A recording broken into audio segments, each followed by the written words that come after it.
Hello everyone, welcome to my YouTube channel the veteran 01। तो आज जो हम बात करने वाले हैं वो 2024 पीवीटी मथुरा के कट ऑफ के बारे में बात करने वाले हैं।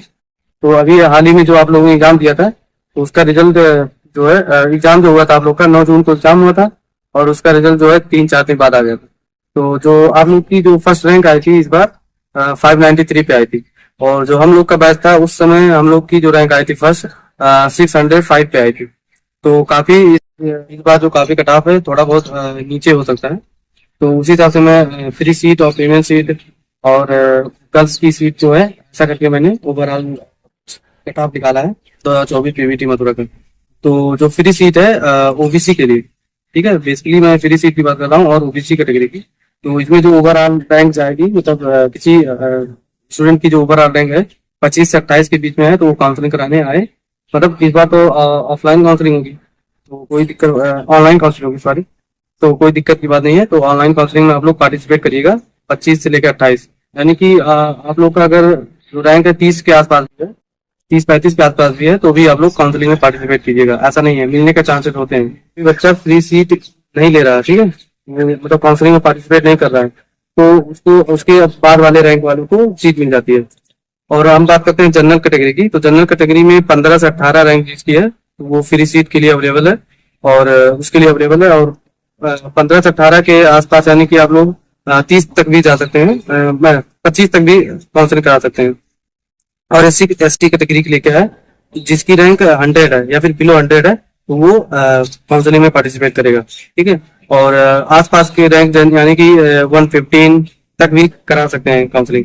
और पेमेंट शीट की बात करता हूँ, तो जो पेमेंट शीट होती है जनरल कैटेगरी के लिए 40 से 50 रैंक के बीच में जो ओवरऑल रैंक है, तो मैं जो अभी तक जितना बात किया हूँ वो ओवरऑल रैंक की बात कर रहा हूँ। ऐसा नहीं है कि मतलब कैटेगरी वाइज रैंक। तो ये ओवरऑल रैंक पे मैंने कट ऑफ जो निकाली है वो है, और ये कट ऑफ 100% मतलब सही है, ठीक है।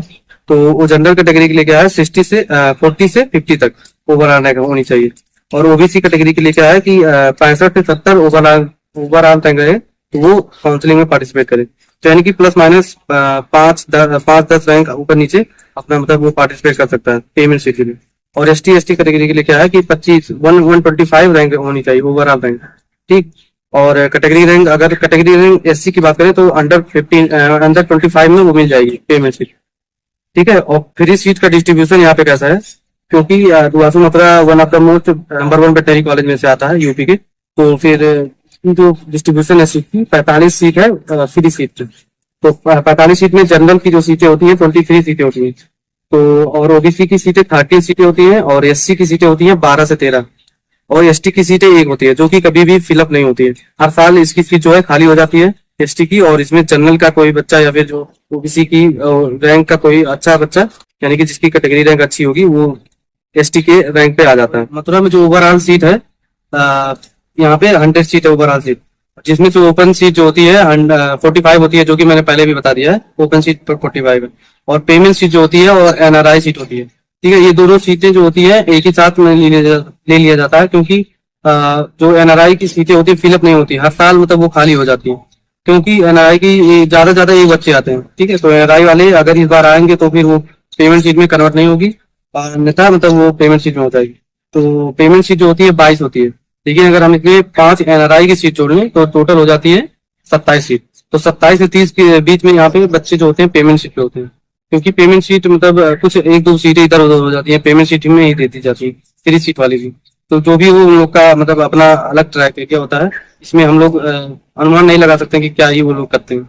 और 15 सीटें जो होती है रिजर्व होती हैं, जो कि बीसीआई के द्वारा रिजर्व की जाती है। और ये बीसीआई जो होती है वेटनरी काउंसिल ऑफ इंडिया, जो कि इसमें नीट के नंबरों पे सिलेक्शन होता है।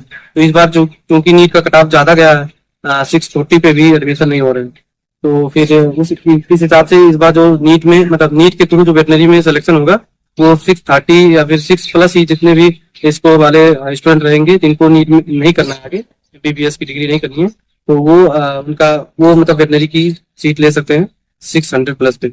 और अब एक लास्ट बचा है जो गर्ल्स सीट के बारे में बात करते हैं। तो गर्ल्स के लिए यहाँ पे 10% का रिजर्वेशन होता है। तो गर्ल्स के लिए क्या रिजर्वेशन है कि जैसे उनको अगर ईडब्ल्यूएस है जनरल या फिर ओबीसी है, तो उनके लिए 10% रिजर्वेशन होता है। तो वो अपना जो पेमेंट सीट अगर उनको 170 रैंक पे भी है, 170 तक रैंक, यानी कि 170 रैंक तक उन्हें पेमेंट शीट मिलने के चांसेस होते हैं। तो यहाँ पे हमारे बैच में भी गर्ल्स काफी हैं, 30 से 35 गर्ल्स हैं।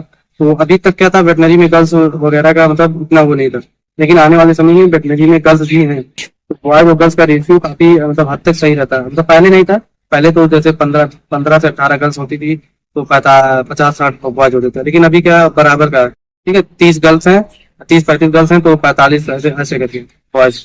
तो आई होप आप लोग को मतलब पता चल गया होगा। और मैं डिजिटली रूप से, अभी तो मैंने ऐसे ओरली बता दिया है आप लोग को, और मैं इसको अपने हाथ से डिजिटली रूप से आप लोग को बताऊंगा, तो उसमें ज्यादा समझ में आएगा। तो मिलते हैं किसी नेक्स्ट वीडियो में। चैनल पे नए हैं तो चैनल को सब्सक्राइब कर लीजिए, ताकि दुआसू की वीडियो आप लोग को मिलती रहे। थैंक यू, तब तक के लिए ओके बाय।